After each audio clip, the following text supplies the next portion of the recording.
She woke up the next day, Lynx still in her arms, and they set out.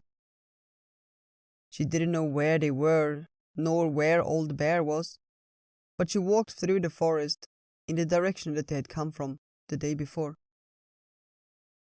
They walked for a long time, not seeing anything else than trees. Lynx still hadn't said anything, but Tina kept speaking to Fair the whole day, as if Faye understood. It made her feel better, less lonely. But they walked and walked, and when Tina was almost ready to give up their search, Lynx jumped from her arms, hissed, and disappeared into the forest. "No, Lynx! Come back, Lynx!" Tina ran after Fair, but she only managed to take a couple of steps when she realized that she's standing in front of Old Bear's tree. She looked around. What happened? How did she end up here? She heard the door open, and Old Bear came out with surprise on his face. "Well, come in, come in. There's no good standing out here." Tina walked over to him, still in a daze. "But what happened? How did I find this place?" "If you really want to find me, you will. That's part of my magic." And then he looked around as if suddenly realizing something. "What's happened? Where are the others?" And Tina began to cry and told him the story of the palace and the queen, and how Ratatosk had attacked her, and how the queen had turned Lynx into a cat. And now she had to find Lynx's name, but she didn't know how or even what it meant. Oh dear, you better come inside." And he led her into the house and poured her a cup of strong tea. Then he sat down and said, "So it didn't go as Faye expected?" Tina shook her head, still crying. "But I don't understand what happened." Bear leaned back in his chair, thinking. "It looks like the Witch Queen allowed Fair to run away last time, but not before she'd put a spell on Fair. She must have wanted to use Lynx as a spy. Because if you would ever come to this world, and someone would have found you, they would have taken you to Lynx, just what happened. Faye's still an official leader. And in that case, Lynx would have been forced to take you to her." "But Faye tried to overthrow the queen." "Yes, spells are not almighty, and I guess Faye tried to manipulate in the best Faye could, but it didn't work." "And what should I have done? I don't have any magic." "Magic isn't as easy as just waving a wand," Bear said. "You will find it. But Lynx must have hoped Faye could force it out of you. Silly Lynx." And Tina felt more and more hopeless. "And what about her name? What does it even mean? And why would the Witch Queen take it?" "That's old magic. If your name is taken, you are bound to the person until you get it back." "But how do we find it? I need to give it back to Fair." But Bear said, "If the witch took it, then only she can give it back." And Tina began to cry again harder. "But I promised Fair that I would find it. I have to give it back to Fair. And Faye's just a cat. A cat! Oh, Faye will be even angrier with me now." Old Bear looked at her. "I don't think Faye's angry with you. I think Faye's ashamed of what Faye's done." And Tina stopped crying and looked at him in surprise. "But Faye's done nothing wrong." "Faye tried to use you." "But Faye had no other choice. And Faye tried to save us." "That might be true, but still. The witch bound Fair with a spell, and Lynx must have suspected it, and you were Fairchance. Faye's just too ashamed to speak to you." Tina looked at him, bewildered. "Speak? Faye can speak?" "Of course Faye can. The witch just took Fair's name, not who Faye is. But let's not worry about that now. It's getting late, and it's time for bed.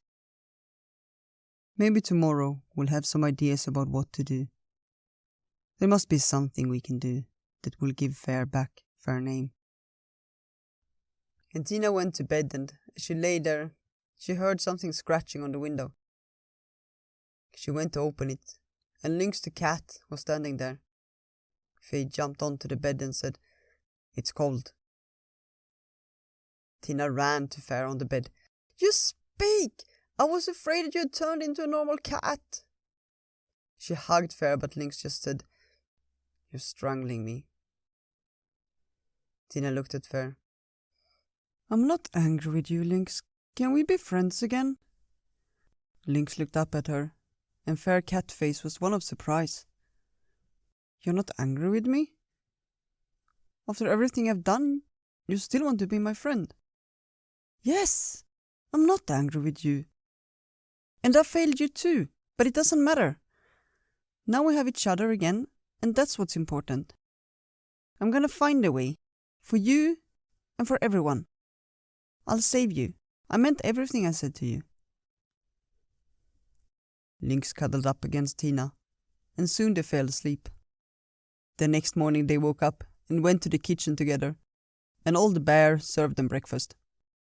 And he said, "I've been thinking about this. There might be someone who can help you. In the hills, north of the forest, there's a lake, and in this lake lives a fish that is even older than me. And I believe she's always stayed underwater and is out of reach of the queen's magic. She may know things that no one else does." Lynx and Tina looked at each other, and Lynx said, "Well, let's go there first then. Maybe the old fish will know more secrets. Maybe she can teach you how to use your magic too, and she must remember the days when the sun was still shining." So the decision was made, and Old Bear gave them provisions on the way, and they set out.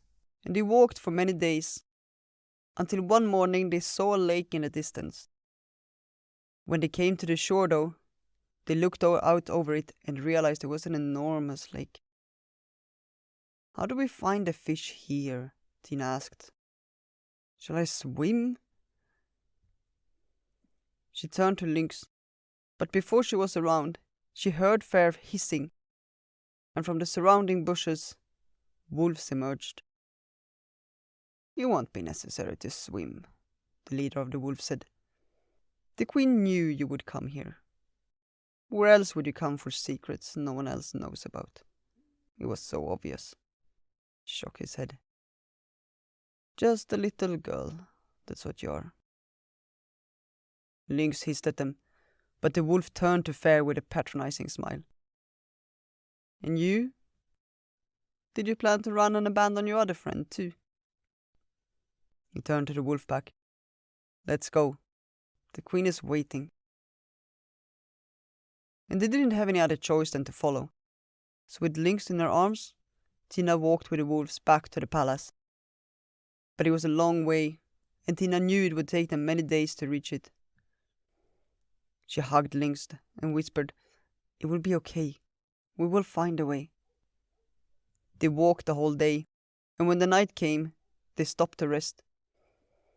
Tina and Lynx found a hole in an old tree trunk where they crawled in, and the wolves guarded them from the outside. Lynx crawled up in Tina's arms and said, "I'm sorry, I should have known better." "And don't be sorry, Lynx, it's not your fault. And we'll find a way, I'm sure we will." But Lynx shook Fair head and said, "It's too late. She got us. It's hopeless." Tina hugged Fair. "But we have each other still." "And what if she separates us?" Lynx asked. "She can send us away."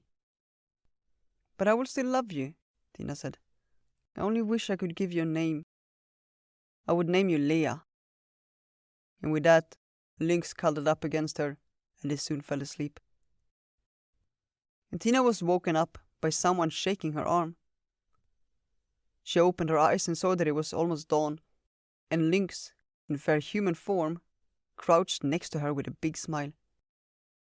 "Let's go," Faye whispered. What happened?" Tina asked. "Shh, later.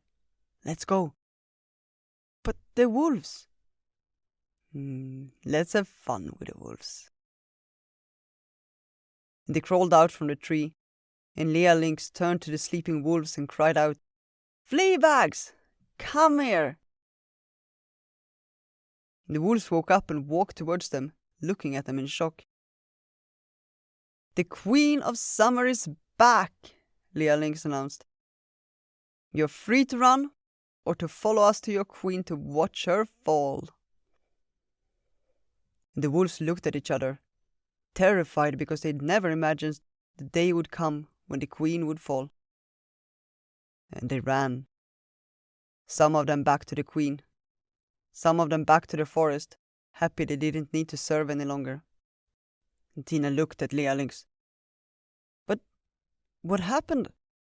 How did you come back to your human form?" "You are the Queen of Summer. You gave me a name and you meant it." Tina looked at Fair and blushed. She had meant it. She'd meant everything she said to Lea Lynx. But it was different having said it to a cat and now having the human standing in front of her. But she would stand by it. She loved Lea Lynx. "Yeah, I meant it," she said.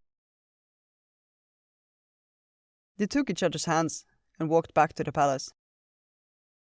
And as they walked, the snow melted around them and the sun came out from the clouds. As they came closer, they saw that where the palace had once stood was now only a big lake. They heard something rattling behind them, and a high-pitched voice peeped. "You saved us! You saved us! I told you you would save us! I knew it! You're our hero! I didn't fall from a tree!" Ratatosk ran towards them and jumped up on Lea Lynx's shoulder. "You're our heroes, both of you! I'm so happy!" "But what happened to the queen?" Tina asked. "Everything melted in the morning, and we all ran." "We?" Tina asked. And then she saw some beings and animals coming towards them. And they all looked very sad, but there was also hope in their eyes. And Lea Lynx whispered into Tina's ear, "You need to give them a name." "But I don't know their names," Tina whispered back. But Lea Lynx just smiled and said, "You will know. You will know when they come." And each of these beings came up to Tina. And every time one came up, she knew what name to give them. And she gave them the new name, and one by one they took their true form. And the old dog became the Wolf King again. And all the beings were free. And then the Wolf King walked up to Tina and said, "I heard an old story too. If you go into the lake, you will come back to the place where you came from." But Tina looked at Ratatosk and Lea Lynx and said, "I will stay here." And they walked together, holding hands, and later held a big celebration because the summer had come.